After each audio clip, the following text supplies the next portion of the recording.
Hello बच्चों, let's see the question. The question says that the solutions of equation cos inverse x is equal to tan inverse x satisfy. इनमें से कौन सा option correct होगा ये हमको बताना है। देखिए यहाँ से हमारे पास क्या है, सबसे पहले की कॉन्सेप्ट की बात कर लेते हैं। की कॉन्सेप्ट हमारे पास में क्या होगा, देखिए सबसे पहले रेंज जो होता है, range of cos inverse x is 0 to पाई, ये हमारे पास बनेगा। And range of tan inverse x, range of tan inverse x is, ये हमारे पास कितना हो जाएगा,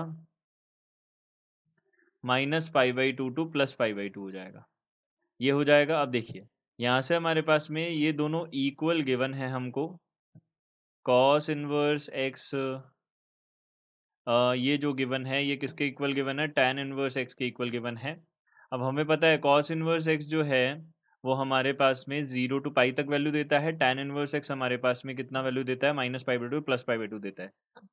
तो यहाँ से हम बोल सकते हैं दोनों की जहाँ कॉमन वैल्यू मिलेगी वहीं ये दोनों इक्वल हो सकते हैं। यानी कि हम बोल सकते हैं अगर x का वैल्यू जो है -1 to +1 में रहा, -1 to +1 की जगह हम बोल सकते हैं यहाँ से 0 to 1 में रहा, 0 to 1 में रहा अगर, तो ये फर्स्ट क्वाड्रेंट में बनेगा कॉस इनवर्स, और tan इनवर्स भी फर्स्ट क्वाड्रेंट में बनेगा, तभी ये दोनों क्या हो सकते हैं, इक्वल हो सकते हैं।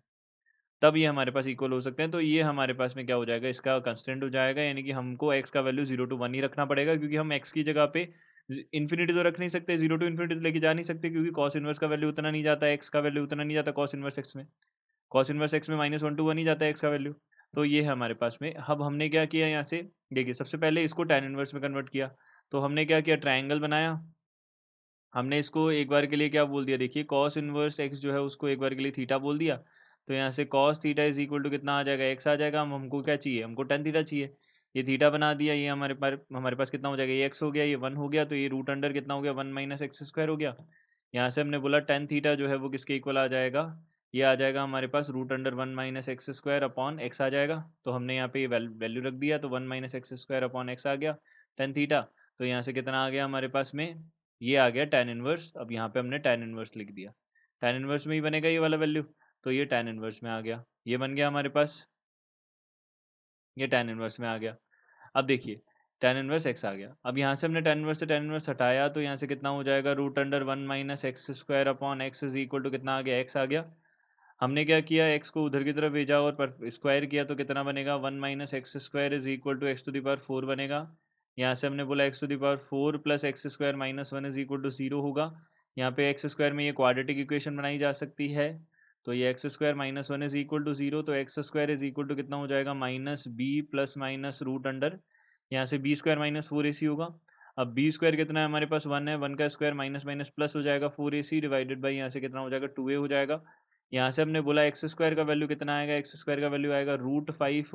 और देखिए प्लस माइनस है, लेकिन हम नेगेटिव नहीं ले सकते, क्योंकि हमको पता है x जो है वो किस में बिलोंग करेगा, 0 to 1 में बिलोंग करेगा, ये हमारे पास बिलोंग करेगा। तो यहाँ से हमने बोला √5 - 1/2 हमने लिया, ये हमारे पास बनेगा x² का वैल्यू। यानी कि हम बोल सकते हैं यहाँ से कि फर्स्ट ऑप्शन तो हमारा करेक्ट हो गई।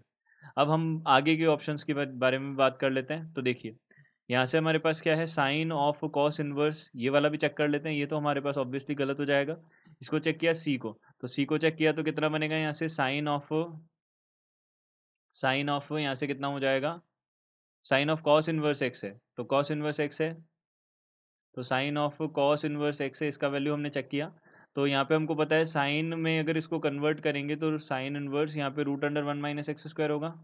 ये बनेगा कैसे, वापस से वही ट्राइंगल हमने बनाया, थीटा है हमारे पास, ये कॉस थीटा, यानी कि यहाँ पे बेस अपॉन हाइपोटेनियस होगा, तो यहाँ पे रूट अंडर 1 - x² आ जाएगा। अब यहाँ से हमको साइन थीटा की वैल्यू देखनी है, तो साइन थीटा हमारे पास कितना हो जाएगा, परपेंडिकुलर अपॉन हाइपोटेनियस, तो रूट अंडर 1 - x² आ गया, ये बन गया हमारे पास में। तो यहाँ से हमारे पास कितना आ जाएगा, रूट अंडर 1 - x² आ जाएगा। यहाँ से हमने वैल्यू रखी, तो रूट अंडर यहाँ पे 1 - x² की वैल्यू हमको पता है कितनी है, x² की वैल्यू हमारे पास में है, अभी अभी हमने कैलकुलेट की, √5 - 1/2 होगी। तो यहाँ से √5 - 1 और बाई 2 है, 2 से हमने इसको एलसीएम लिया, तो यहाँ से कितना हो जाएगा, 2 माइनस यहाँ से √5 और यहाँ पे minus minus plus divided by 2 हो जाएगा। तो यहाँ से कितना आ जाएगा, √3 - √5/2 हो जाएगा, ये बन जाएगा। अब देखिए हमको पता है यहाँ से कि हमने अगर 1 माइनस रूट 5 माइनस 1 जो है, रूट 5 माइनस 1 बाई 2 का होल स्क्वायर अगर किया तो ये क्या बनता है?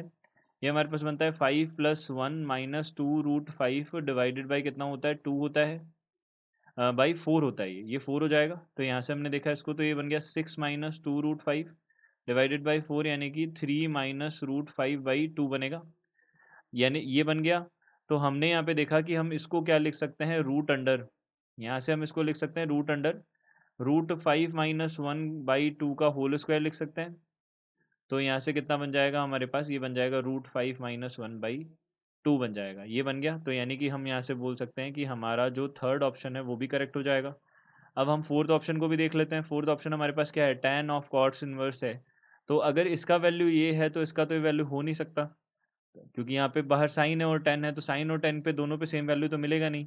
तो हम यहाँ से क्या बोल सकते हैं कि ए और सी ऑप्शन हमारे करेक्ट ऑप्शंस होंगे। So A option and C option are the correct answers. I hope you understood it well. Good luck, thank you.